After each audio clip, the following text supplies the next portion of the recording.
30 seconds. That's everybody. To tweet out. Should I pour a drink from my fellow? Bets and Booze. Shout out the Bets and Booze podcast. Yeah, that show went on for about a drink.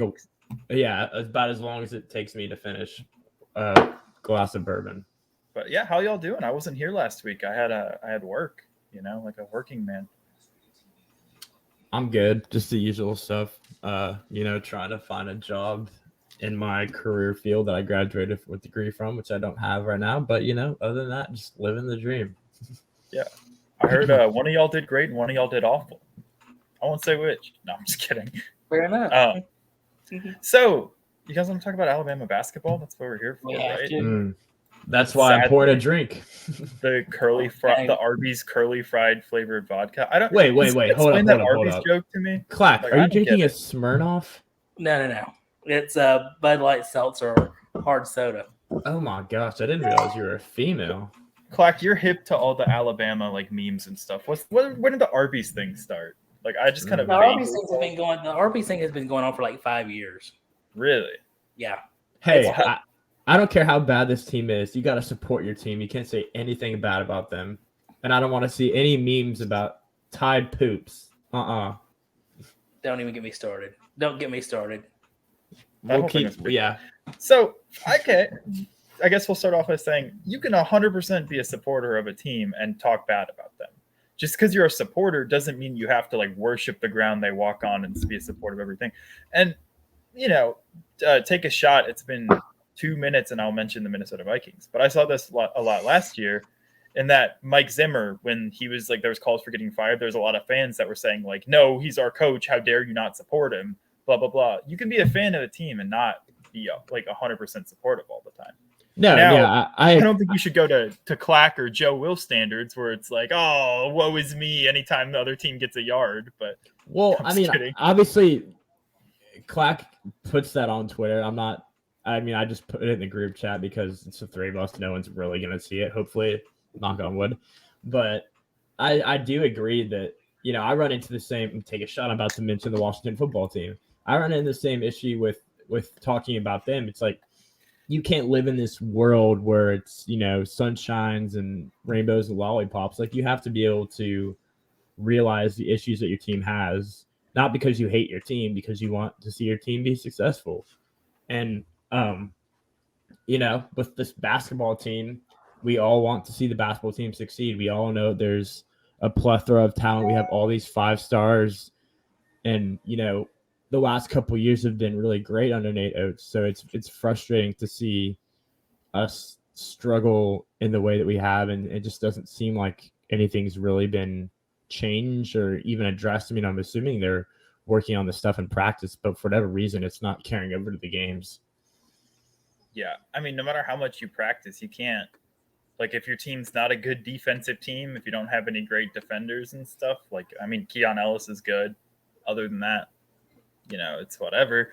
If you don't have good defense, you can't just make your team be good mid-season like that, right? Maybe during an off season you can get in the gym and work on it, but that's who the team is. They don't have the same grit that they had that made them successful. But hey, at least they lost to a top 5 team. Oh wait, sorry, I'm reading that. Oh yeah. That says 5 wins team. Clack, you got peanut butter stuck through for your mouth or something? What are you so quiet about? I'm just quiet. Talking about Bama basketball makes me want to chug this whole drink. How do we lose to a 2-win or a 5-win team? How in the world do you lose to a team that has won 5 games all season, 0-6 in SEC play, and we go and we let them score 82 points? 82 points. Every week I say this. It boils down to toughness. You want to know the differences between us and Auburn? It's not talent. They have some guys that are more talented than our guys, but we have one of the deepest teams in all of college basketball. So it's not about talent. It's about, I'm just going to say it, it's about coaching. And you can say what you want about Bruce Pearl. You can say what you want about Nate Oates, but they buy into Bruce Pearl, and he has a certain, arrogance and swagger that he carries, and he embodies that university, and that's why they're being able to be so successful. I don't know if our players have necessarily bought into this blue collar approach by Nate Oates. I think it sounds good to say out loud, but words are only mean so much. You have to carry them out with your actions. Yeah, and it's weird to me how they take such a big step back, I guess, from last year, right? And it does make me worry a little bit, right? I'm not one of those like, oh, we need to get rid of Nate Oates and stuff, but it does make me worry a little bit every time you take a step back. I mean, I know it's bound to happen. You look at like Kentucky last year was not a great team, and then they're a good team again. And I think that's going to be the true test. If, like, put it bluntly, the team is not going to make any noise in the tournament if they even make the tournament this year if they keep playing like this. There's still more season to go.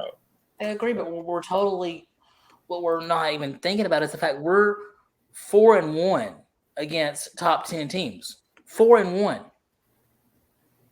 What's our record against unranked teams? Okay, hey. I'm just saying, like, if we get in the tournament, they're going to play to the level of being in the tournament. Like, we beat Gonzaga, we beat Houston, woulda, coulda, shoulda beat Auburn. I mean, like, we're going to play to the level of our opponent, no matter who it is. If it's number one team in the country, we're going to play to that level. So let's backtrack a little bit. Not talk about the tournament. We'll talk about that a little bit later. But let's just go ahead and dive into the specifics of this 76-82 loss to Georgia. The thing that caught my eye from this game, two things actually. One thing I talk about every week on this damn show is rebounding. We can't get offensive rebound. And then the second thing is just the decline in play from Javon Quinterly. Like, it makes zero sense to me at all. He played so well last year, played pretty well early on this year, and then he's just, for whatever reason, completely dropped off.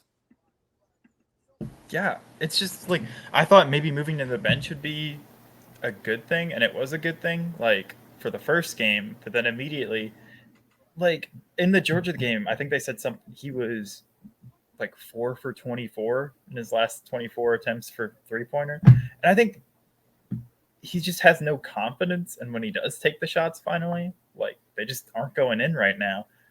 But I say no confidence because you think back to like the Auburn game where he had a wide open three and he instead tried to go for a contested layup over like a 7-footer.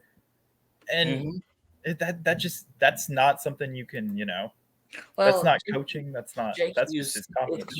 It's all confidence. It's all confidence with JQ. Like, if you notice with about 15 seconds to go in the Georgia game where we're trying to somehow make a miraculous comeback, like, his shot was different. He gets the ball, he hesitated, and then he's scared to shoot now because he struggled so much. But this is a team full of 4 and 5-star athletes. It's not like these are walk-on scrubs. Like, how is there a confidence issue? Like, walk-on scrub might be our best player right now. I don't even want to talk about that. Britton Johnson. No, I'm kidding. Britton Johnson came in, and I know the student section and Alabama Twitter has been really excited about that. But if that's where you're getting your spark and your excitement from, then that pretty much summarizes what we have going on with this team right now. Yeah, but honestly, it's not. It's not Oates versus Pearl. It's not a coaching thing. Nate Oates owns Bruce Pearl. We swept him last year. Nate Oates has been great against Bruce Pearl. It's not a coaching issue. It's a player issue. It's just this team, specifically certain players, are not buying in. That's not Nate Oates' fault. Kentucky was 9-16 last year. Auburn was 13-14. It's not a coaching issue. You just have once in a while, you have these years where the players don't buy in. Well, this seems to be we thought it was just Avery Johnson, but this seems to be like a recurring theme with this team, and I don't understand that at all. But at the same time, we won an SEC championship last year. You don't see Duke, North Carolina, Kentucky, Auburn, all those teams. Like when they all missed the tournament last year, you didn't see them panicking. We can't panic just because of one down year. We're just having a down, slow year. Well, that's not even a down year. We're in the NCAA tournament. We're borderline top 25. It's not even a down year. I don't want to talk about last year's team and this year's team because last year before the basketball season started this year, I said that it was a good thing that we lost Herb Jones and John Petty and Alex Reese. But now I'm going back on that. I think having those 3 guys last year and their leadership held the team together. This year we don't have that. We just have a bunch of guys that want to go out there and play for themselves and not play for their team. And I disagree with you when you say, oh, like this year is just a bad, like, no, there's no valid excuse for us to be playing the way that we're playing with the talent that we have on the roster. Well, where was this? I agree, but like, where was this last? I mean, you realize this team has potential. They literally. I do. That's the frustrating part about it is we have so many players who can ball. It's just we can't come together as a team. I agree we have no leader, but I don't think that. I mean, that is part of the problem. The problem is we don't have any people. We don't have a big enough team. We need a big guy like Herb Jones in there to one, as you said, leadership roles to lead the defense, but 2, to stop, to control the defense and not allow guys to drive in. But like Herb, one thing about Herb, like Herb could play the 1, Herb could play 2, Herb could play 3, Herb could play 4, and he could play 5. He could play every position out there if needed and when needed. We don't have a guy that can step up and do that this year. Yeah, I agree. Everybody wants to, stand on the 3-point line and jack up threes and watch the ball go by. Nobody's willing to get their elbows dirty and fight for rebounds or anything. And I've been the biggest Alex Reese hater. Everybody knows that. But hey, that guy would fight for rebounds and he would get in there. And same goes for Petty and, obviously goes for Herb Jones. We don't have that toughness at all this year. It's just everybody seems like we're waiting for somebody to step up and be a leader. And everyone's just kind of, it's like the Spider-Man meme. They're all just pointing at each other because nobody's willing to actually do what it takes to be that guy. So I thought of 2 questions for you guys, right? The first I want to know is how much do you think not having a big guy, not being a big team, how much do you think that Alex Chiku, like not rebounding from his injury well, has factored into that, right? Because he was supposed to be a big part of the team as a freshman. Apparently Nate Oates said he's not ready. He's not been practicing well. Do you think that? Well, I mean, that kind of goes back to what we're saying about, guys not being team players. And obviously with Chiku, the talent's there like all these other players, but the fact that he's, they shouldn't have to rely on him. It should be a team effort. I mean, I don't know how well he was developing in practice, though. I don't necessarily know, but yeah, I think his injury was not good. But I think the biggest loss was for us was Namari Burnett. I mean, Namari Burnett, I think, wasn't going to be another one that was like Herb Jones that could do it all. Losing him, I think, was the worst possible loss. I mean, especially now, we don't have any wing players. Yeah, now especially Darius Miles is banged up. Keon Ellis is banged up. Like, we're losing. It seems like every decently big guy we have is going down, and like Bediako has absolutely gone from a beast to absolutely the softest player I've ever seen. Yeah, I agree. And then, so I mean, we could use Herb Jones this year. We could use a 1 point, 15 rebound a game Herb Jones right now. Yeah. And then I guess the other thing I was wondering is Jayden Shackleford, right? We talk about Jayden Shackleford quite a bit, and he's putting up the points every week. But Joe, you specifically talked about, players not buying into the system and all this. The guy was in the transfer portal for several months, right? And Nate Oates had to re-recruit him. So do you think there's a chance that, right, he was supposed to be one of the leaders, him and JQ were probably, and like Keon Ellis were the, veteran guys for the team. Do you think that he's just not completely bought in? He's just there trying to put up stats so he could get drafted and not gelling with the team as well as he can? I don't think so. I think he's been not that bad. He hasn't been that bad. I mean, he's had all his struggles, but nowhere as near as much as JQ. I think Shackleford has been, he's our leading scorer. Yeah, but that's what I'm saying. Like, he's putting up points for sure, but what else does he do? Right? I don't like him dribbling the ball. I don't like him passing. His defense is fine, but it's not great. Yeah, I'm fine with Shackleford putting up points and doing what he usually does, but I'm only fine with that under the circumstances that Quinterly is doing what he needs to do as well. Because when they're both doing what they need to do, things go well for this team. But when Cornelius sucking, for lack of better terms, and Shackleford is still playing knee ball, then the team is just in shambles, and that's why we're struggling. Know who our leading rebounder was last game against Georgia that we lost? Without looking it up, Keon Ellis. Yeah, I love Keon Ellis. I love him. Same. He had He's 9. one of the only players that I'm high on this year right now, as of right now. I like JD Davison's too, but everyone else, it just frustrates the heck out of me. Yeah, I like Charles Bediako's potential as well, but he right now just screams college big man to me, where unless he develops a little bit more than just rim running, he's not going to be a great NBA level center. But he can rim run pretty well, right? He gets blocks and dunks. And that's all you need to do at the college level, but you also need to develop like a 3-pointer, a mid-range, like some post moves and stuff if you want to be a center at the next level. Mm-hmm. Like it kind of reminds me of Jackson Hayes. He went to Texas, I think, right? He got drafted by the Pelicans in the lottery 3 years ago.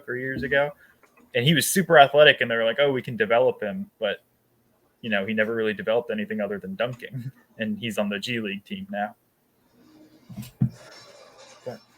So what do you guys think happens in the upcoming games, right? We have our next 3 games. We got number 5 Baylor, number 1 Auburn, yuck, and then we have Kentucky right after that, I believe. So you did say, Clack, we're 4-1 against top 10 teams, right? There's a bunch of top 10 teams. I said we were gonna go 5-0. Me and Clack were like, oh, we're gonna win all these games, and now I'm like, I don't know if we'll win a single one. My confidence is shot as far as how I view this Alabama basketball team. I don't even know what to say. This is one situation where I have absolutely zero idea. I mean, we could go 4-0. We could go 0-4. If we go 4-0, I don't know. Does that? I mean, obviously, easy answer would be yes. That changes how you view this team, but I don't know. Realistically, because I mean, we're not going to go 4-0. What would be like? What would make you feel good about this team realistically? 3-1, 2-3-1, 2-2. I'd be happy with 2-2. One game. No, just win once, man. No, just beat Auburn. I don't care about all the other games. If you beat Auburn, and the other reason that they're not number 1 anymore, that's a win in Alabama's book. No, not at all. I totally disagree with that. Moral victories are dumb. Yeah, especially when you're in a school like Alabama, where you're in a theoretical world, they do go 4-0. They'd be 17-7 with 9 top 10 wins. Like that would be one of the strangest resumes I've seen, right? Like that's definitely a tournament team at that point. Because now if we go 0-4, like then you start getting in like maybe they don't make the tournament, we can be realistic about this. Like there's nothing we've seen that leads us to think that we have any chance to beat any of these teams. Except the fact that we lost to Auburn by like 3 points the last time we played them, and that was only like a week ago. I mean, yeah, but we were also down by a bunch of that game. We had to scratch and claw our way back at home. I mean, we're playing them in their own place. Final score. Yeah, but I mean, we started saying that with football this year. It's like it doesn't feel right to say. Yeah, I say the opposite with football. Honestly, all the time I say like, "Oh, this final score is not indicative of the game at all." Yeah, but I don't know. Like Auburn is going to be very tough. We saw them narrowly escape. The Mizzou Tigers haven't won a lot of games this year, but they did beat us, and they almost beat Auburn. Auburn's number 1 ranking all but lasted, almost a day. A single day. They were talking about that on the game, actually, that like the last time Bruce Pearl had brought his team to number 1, it was Tennessee, and then they like immediately lost the next game, and Auburn almost did the same thing. No, I think Mizzou is just a feisty team. They don't have that much, stars on their roster, that many stars, but they're very well coached and they play well at home. And I don't know, a win's a win, I guess. Auburn won that game. Bruce Pearl pretty much said it as much in the post game press conference. He said a win's a win, but it's weird. This has just been such a lousy start to 2022 for us as Bama fans. But it's like, oh, lose me. Like, no one's gonna feel bad for us, but Bam, like, we won the cheerleading championship, I guess. I mean, that counts for something. But losing to Georgia in the national championship, losing to Georgia in basketball, which is even worse. Okay, honestly. yeah, hot take. That's worse. It is worse for sure.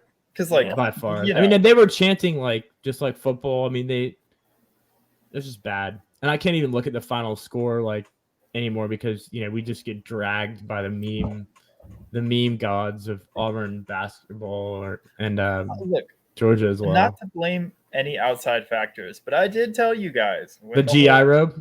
Yeah, it's pronounced a gi, but the whole gi movement. I did tell you if we lose, we're going to get rightfully memed on all over the internet, and sure enough, we haven't won squat since that whole thing. So, see, Christian said the same. Christian Sykes said the same thing, and people were like, "It's just a emoji," and he was like, "Okay," and I mean, he's been right.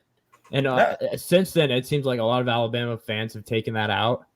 But we need to put out like a public service announcement that anybody that still has it in their bio, like, just needs to get rid of it completely. We need to throw that bad. Joe, you're used to getting ratioed on Twitter. You do that. Yeah, go ahead. I don't know if I want to do that. I'm not going to be like a Scrooge and say like, "Oh, that's the reason we lost," because it's not, right? Like, it has nothing to do with getting ratioed. But I will say, so are you. That's a huge reason we're getting memed on so hard. Is like that whole movement and stuff, and then like Auburn did their own one after I think it was like a peacock emoji or something. I don't remember. Yeah, I mean, if you do stuff like that, you got to be willing to take crap when it blows up in your face, and we've been taking a lot of crap recently. And I don't know, like, I just feel depressed. Like, if I put on any article of any article of Alabama clothing I have lately, because before it's like you're walking around, you're like, yeah, I feel good. Now it's just like I've got Alabama basketball shorts on at work, and I'm like, oh shit, like someone's gonna make a sarcastic comment to me about it. How do you think I feel? This is my favorite hoodie. It says national champs on it, except we're not national champs anymore. This is from last year. I literally didn't wear Alabama apparel for like a week and a half after that loss. I just couldn't bring myself to do. So did y'all see, to switch off basketball a little bit, I saw y'all talked about softball last week a little bit, right? Mm-hmm. While I wasn't here, but the preseason like ranking poll came out. Did you see Alabama is number 2 in the nation behind only Oklahoma? So it's rat poison. I mean, right? Oklahoma had what was their pitcher's name? It was Juarez, right? Something Juarez. Yes. G. Juarez. Yeah, she was very good for them last year, but I think she was a senior. We have Montana Fouts come back. Yeah, Clack and I talked about it last week. We've got Montana Fouts, and we also have Lexi Kilfoyle too, who I think is being slept on. And she was really solid towards the end of the year last year. And then, a lot of the same bats we had last year, minus Bailey Hemphill. We have a lot of the same. Yeah, just minus the best hitters statistically of all time. Obviously, she's going to be missed, but a lot of those names that we had on the roster that produced last year are still there. And then Clack talked about some of the freshmen that we have as well that are supposed to be very talented. So I need to fully immerse myself more into Alabama softball. And I enjoyed watching the games when I got a chance to last year, but, I kind of dropped the ball and wasn't as knowledgeable about it. And so that's the beauty of having Clack on here. Tyler's in Illinois. Where are you again? Illinois. St. Louis, Illinois, whatever. And I'm in Charleston, South Carolina, but fortunately we have Clack who's, in the Alabama area and can go to the softball games and the basketball games. And it's nice to have our little Clack inside. Our little insider. Our little Adam Schefter. Yeah. I think softball. The only question, I only have one question about softball. Do we get it with Oklahoma City hump? We actually make it to the finals in Oklahoma City and win it? I don't know. We haven't seen this team play a single game yet, so I don't want to even think about that. also that's such a hard hump to get over, right? Like only 2 teams make the finals every year. And like, yeah, you think we would have considering how highly we've been ranked the past couple of seasons. Yep. But it's kind of like I say about football, right? Like winning the championship is hard, especially like when you're playing against other teams that are just as good, if not better than you. Like you think Alabama's good every year. Oklahoma's a one step better every year. Like at least coming into a season, most years they're ranked higher than us. And so I definitely think it's possible. And I think it'd be really cool. Like Montana's last season, right?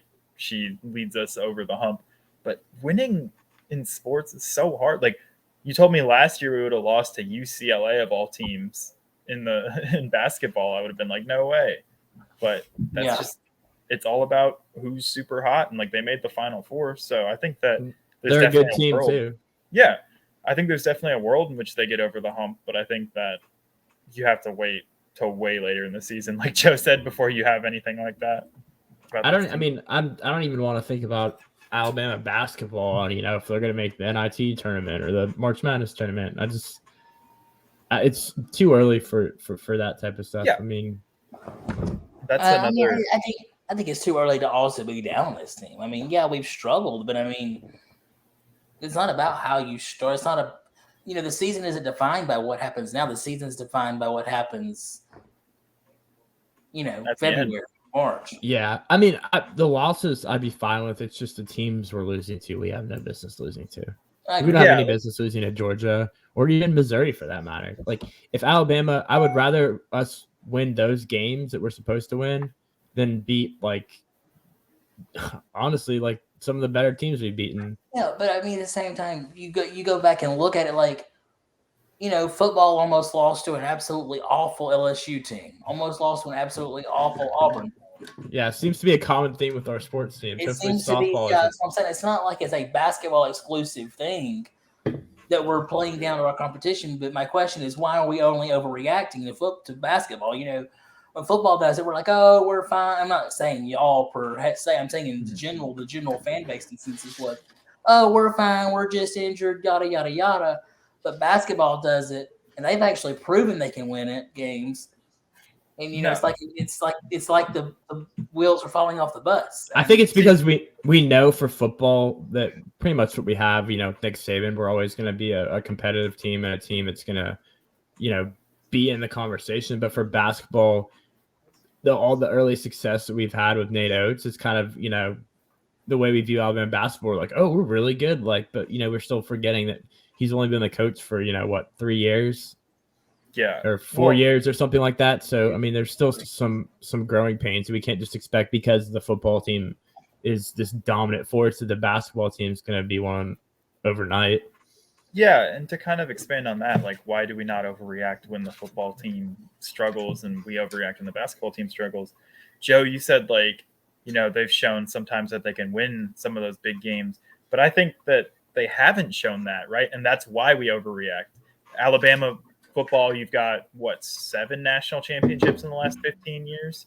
Mm-hmm. Alabama basketball has never made it past the Elite 8, right? So that's why when there's this thing of promise and then you see them underperforming, it's just heartbreaking. Like you're, oh no, here it's easy to go like we're going back to mediocrity, right?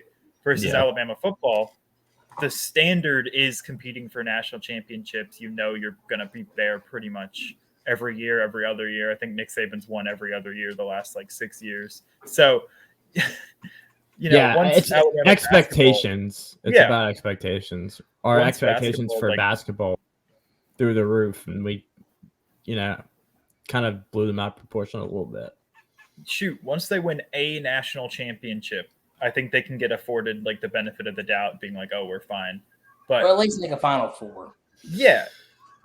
Even then, we thought last year would be the year that they finally get to the Final Four, and then they lost to UCLA, who, credit to UCLA, they played really well, and they were a pretty competitive team.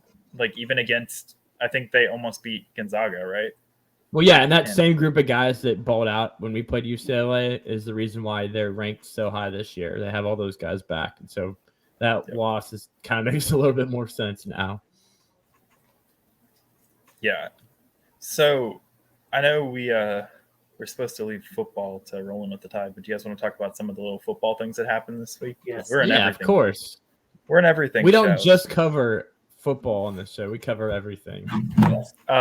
Unlike that other ridiculous show Tyler's on.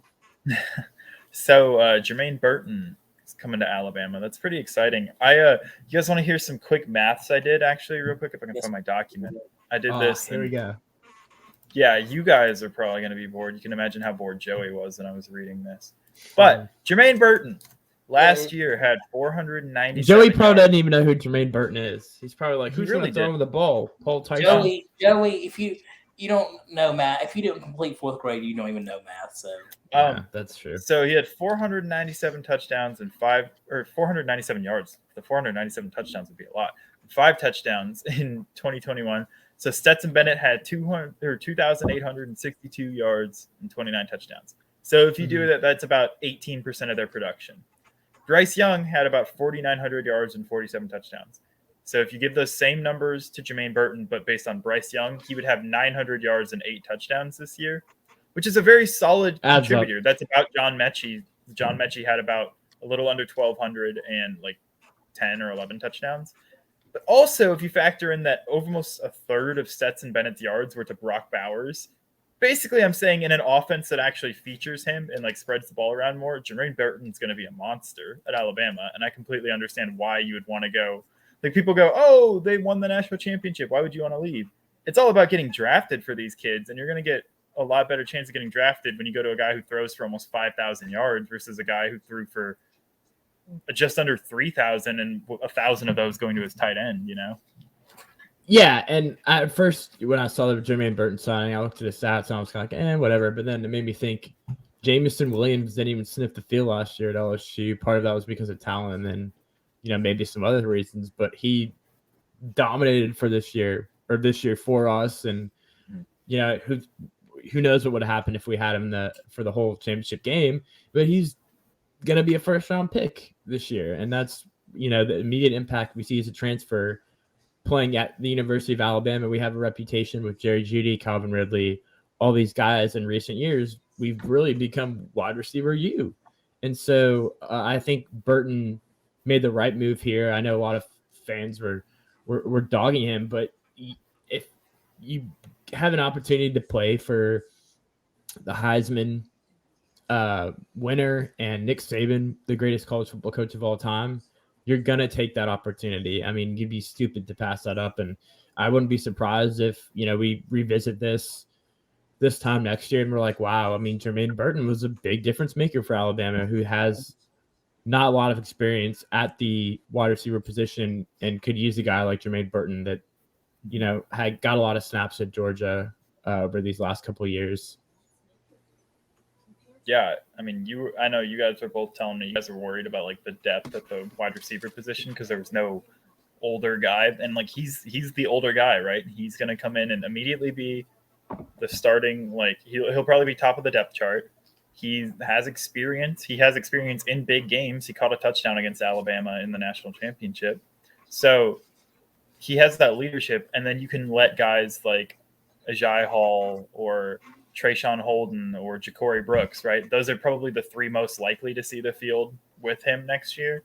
You let all of these guys, besides Trayshawn Holden, the other ones were true freshmen last year, and you could tell once it came to the big games that they were. So this gives you, a guy that'll be the leader, and he kind of, to me, I think he's going to be similar to John Mechie, right? He doesn't have the speed of Jameson Williams, but he's going to be a guy that can get open, has reliable hands, and I think that he'll bring some stability to the room, and then he'll leave that explosive role for one of the other younger guys that has, is a little bit quicker, a little bit shiftier than him. But I think he's going to have a very solid season. And that's why I was so disappointed about Mechie leaving, because I thought that we needed him next year to bridge the gap for these wide receivers. But the fact that we got oh God, blanking on names right now. Oh God. Okay, Joey.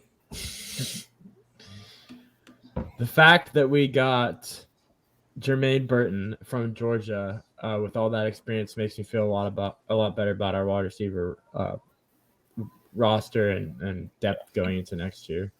I mean, I agree, but I mean, at the same time, Joe, I mean, last week, Joe, you were dogging on, our receiver, and that was, you literally were asking if we should be worried now that we got Jermaine Cunningham for, well, God, there we go, Joey. We got Randall Cunningham. I mean, Jermaine Burton. And was watching NBA. We're suddenly like so happy. Like, I mean, the one guy, he's gonna make a difference, but it's not like he's. I mean, like we had, contrary to Joe's opinion, I think we had a decent receiving core. Now it's just added to it, and especially he's going to come in with experience, So I think he's going to be really good, and he's going to get, a lot of targets. I think he'll get 20% of our targets. And what did we say he had at Georgia? 18. He had like 18% of their yards and touchdowns. I think. I think. Who is receiver number? Who's WR1? Is it going to be Ja'Cory or is it? I think it'll probably be. It's wide open right now. I don't think we can definitively say it'll be anybody. I think when it's all said and done, it'll end up being Jermaine Burton. But Ja'Cory Brooks. It could be anybody. It could be JoJo I was thinking Earl, like Trayshawn Holden, but I don't know. The thing about Holden is he has the most experience, but also it seemed like, especially in the national championship game, that the young guys were getting playing time ahead of him. Like it seemed like Saban wanted to go to Ja'Cory Brooks and Najee Hall before going to Trayshawn Holden. And like, I don't know. I think I'm still super high on Najee Hall, despite the bad game he had. I think he showed, like, he he's had still some on bad my drops, shit list. right? Yeah, I know. Yeah, he had some bad drops, but also when he caught the ball, he was the only one that could do anything with it, right? Like he didn't immediately get tackled like Slade, or like he didn't. So I don't know. I think the potential is there for him, but I've been a truther for him the whole time. One thing I did want to say real quick is that we're now so confident in the wide receiver depth room and stuff, but going into the SEC championship game, we were confident with our wide receiver depth, and all it took was 2 injuries to completely derail the season. So it's a good little bit of bolster, but I don't think he would have been the difference between being like a good receiver room and like a bad receiver room, if that makes sense. He'll certainly help. But. I mean, I feel like just saying like 2 injuries changed our opinion is like really oversimplifying it, when those 2 injuries were the guys that they were. And that was the argument that, I just seemed to get into with everyone after the game. I was like, if we had these 2 guys, or at least one of them, I think that game turns out different, because we saw the outcome of that game with just Jameson Williams. And I don't know. It's never been about, kind of like the basketball team, it's never really been about talent. It's just that talent, when it needs to step up, just hasn't been able to do it for basketball or, for a football team this year. And I think G Hall will end up being, I think he'll end up being good, but right now I can't say that I'm excited about him until I've seen that. But Ja'Cory Brooks, I think will be the guy, just because we've seen him in clutch moments. We saw him in that Auburn game catch that touchdown pass to tie it up, but I don't know. It's a real big question, and I think it'll get answered, during summer camp, summer ball. But I'm really anxious thinking about it right now. Well, sorry. One thing too that we're kind of discounting is the fact that very well, a freshman could come in and play well. Nick Saban has shown that if you are good enough, you will play as a true freshman. I know. Yeah, we haven't even talked about the true freshman. Yeah, because I'm looking at the list right now. Off the top of my head, we have like Shaz Preston, Kobe Prentice, I believe. Yeah, and then some other, like we have some athletes as well. We have Amari Kneeblack, which he's more of a tight end, I think, but he's like, he has Kyle Pitts level potential. Yeah, people are really high on him. But yeah, someone like, Shaz Preston, Kobe Prentice could come in and be at least a factor. Like JoJo Earl was seeing the field 3 or 4 weeks into the season this last year before he got hurt. So it's just, I don't know how hot of a take this is, but I think after the spring game, we'll see a couple of transfers. Once people find out where they are on the depth chart, we're going to see some transfers. We just have too many mouths to feed. And in college football, most players nowadays at the transfers are not going to wait a year or 2 to get their And a chance lot to of shine. mouths that like to do a lot of talking and don't like to produce when their name's called. Agree. Sorry, not sorry. I mean, you're not wrong. Yeah, I will say that like as a a Jai Hall truther, he did not step up when he needed to. But I liked his attitude after. He wasn't tweeting, he wasn't hating. He tweeted out like an apology and said, He did like, tweet. Listen.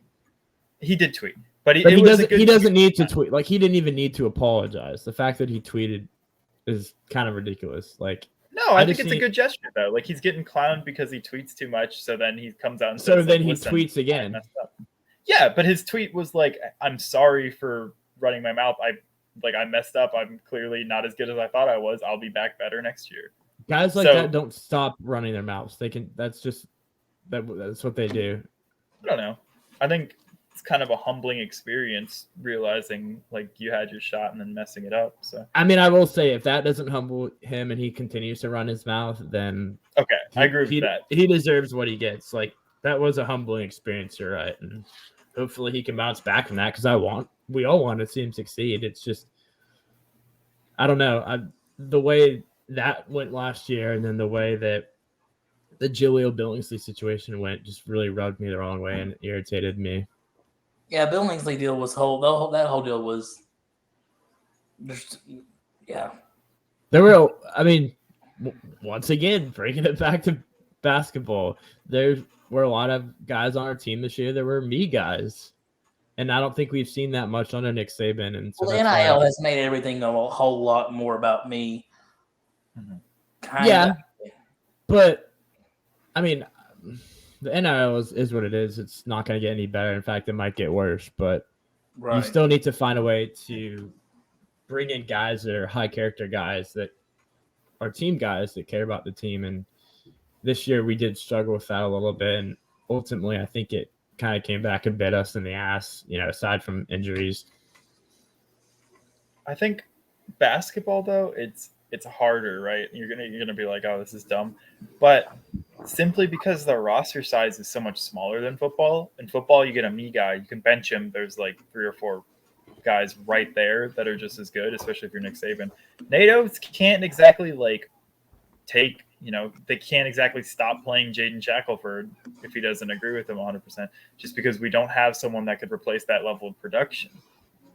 And so in basketball, you take 1 or 2 guys that doesn't completely buy in, which again, you won't know until the season starts, until everything is up and rolling. You don't have anyone there to like replace them, right? What happens if Charles Bediako decides like, oh, I hate the hard hat. I don't want to be a blue collar basketball type player. What other 7-footer are we going to replace him with? I think we can safely do away. And I'm sorry, this is, I'm trying to be that negative fan, but we can safely do away with the blue collar, the hard hat. Like I'm gonna get a little bit of crap. I'm gonna get a little bit of flack for this, but like there should not be a hard hat when we lose.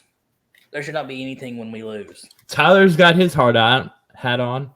Do we want my headphones don't fit over my thingy. All right, we're good. I just got this though.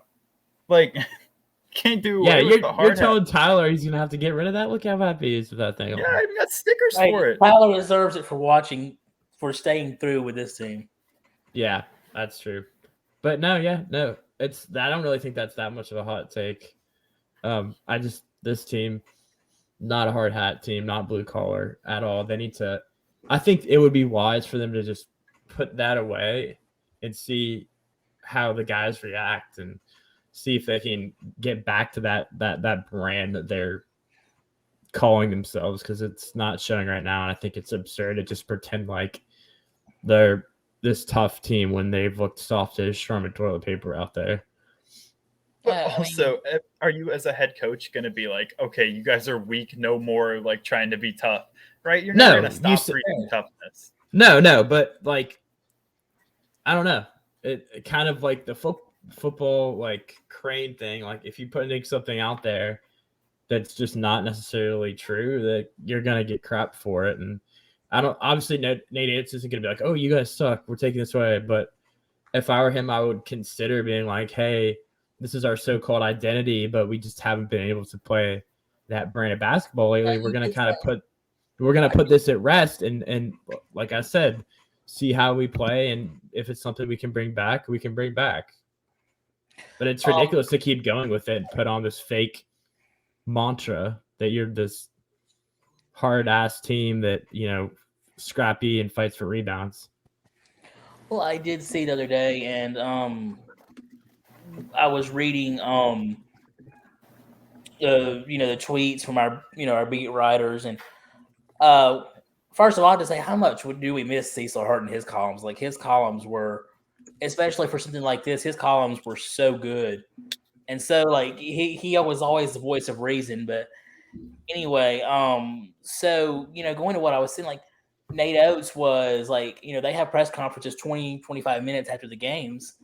Nate Oates was like an hour late to his press conference because he was meeting the team was kind of having one of those really long meetings where they, so I think when I saw that, I thought, okay, maybe they're really coming to realize, okay, we're not good right now. We're playing like shit. We have to play better.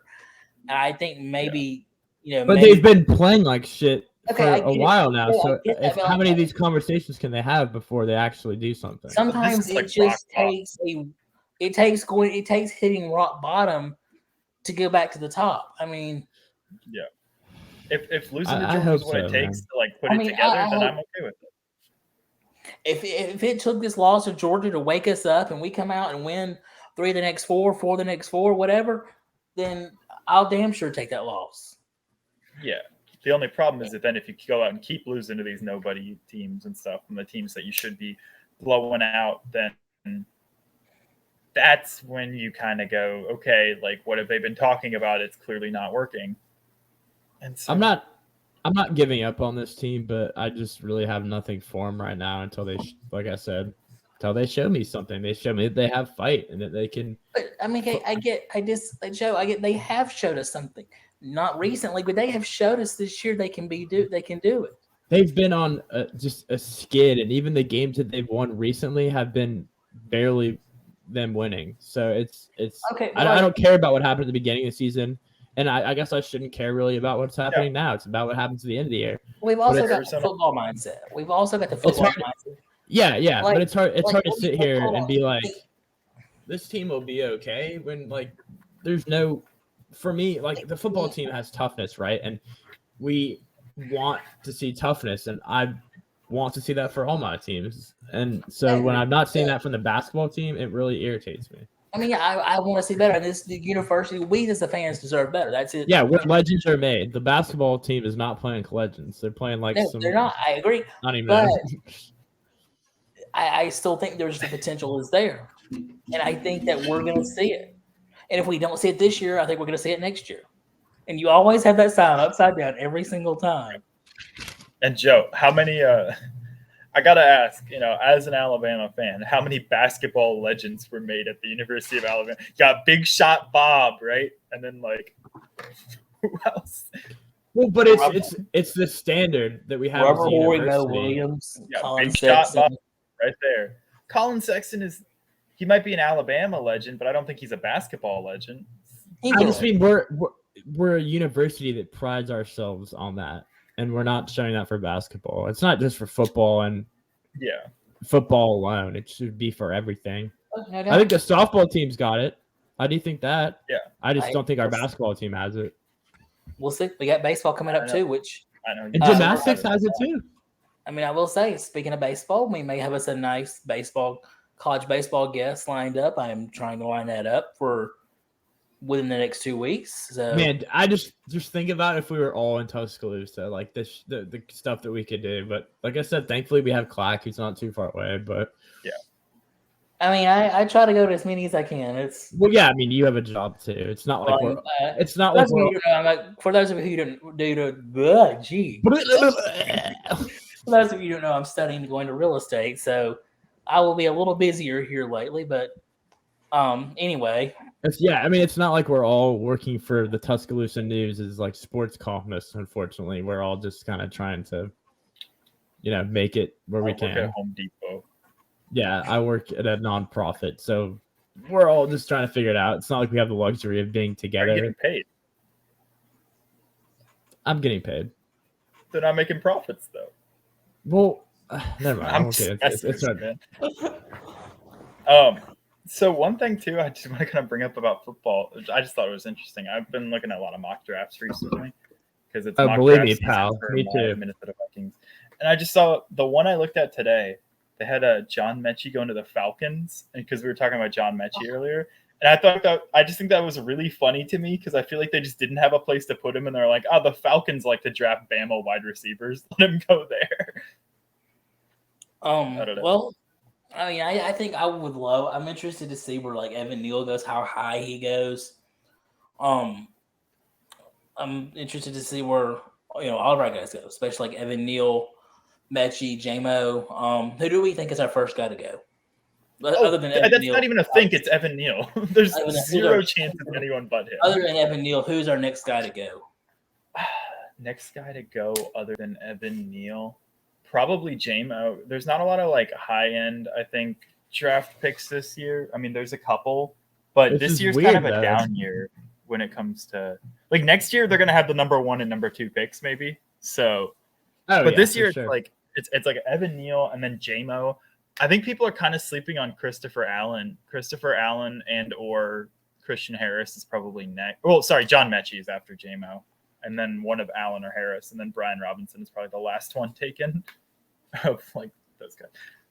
Oh, actually, Phil Mathis is a sleeper. I think that could go decently high, just because he's kind of like the Christian Barmore to me, where he's going to get more and more hype as it goes on, and then people are going to stop sleeping on him, and he'll be the next like kind of unknown Alabama defensive tackle that just does his job really well. Yeah, I agree. So Does have anything else? You think it goes real quick? You think it goes Neal and then J-Mo and then who? Mechie. Yeah, Mechie. like you said, this is kind of a down year for us. Quick And question, then- guys. Sorry. Oh, I was just gonna say, do you think it's Christopher Allen or Christian Harris? Christian Harris, easily. I think Christian Harris is being slept on too. I'd be really happy if my team took Christian Harris because they've had a linebacker issue for a really long time. So, Quick question before we close out, guys. I'll go first. Y'all can go first. Whatever. I need your AFC and NFC championship picks. Gotta do it because we. oh yeah, you're right. Okay. Chiefs Rams. Yeah, I want to say Chiefs Rams too. I feel like it's that's the safe pick, but I don't see the 49ers have won 6 of the last 6 against the Rams though, and the Bengals beat the Chiefs earlier this year, so I don't think it's going to be as cut and dry, but I do think Chiefs Rams. I'm gonna go Chiefs Rams as well. Ooh. Yeah, it's hard to bet against the two favorites. Yeah. We'll make our Super Bowl picks later, but that's it for me. Y'all got anything else? That's it. Always happy to get on here and talk Bama sports, and maybe we have another potential draft NFL thing in the works, but we won't get too far into that until it's confirmed. We'll be back Sunday All right. Scoreboard. We'll see y'all. Peace. See you.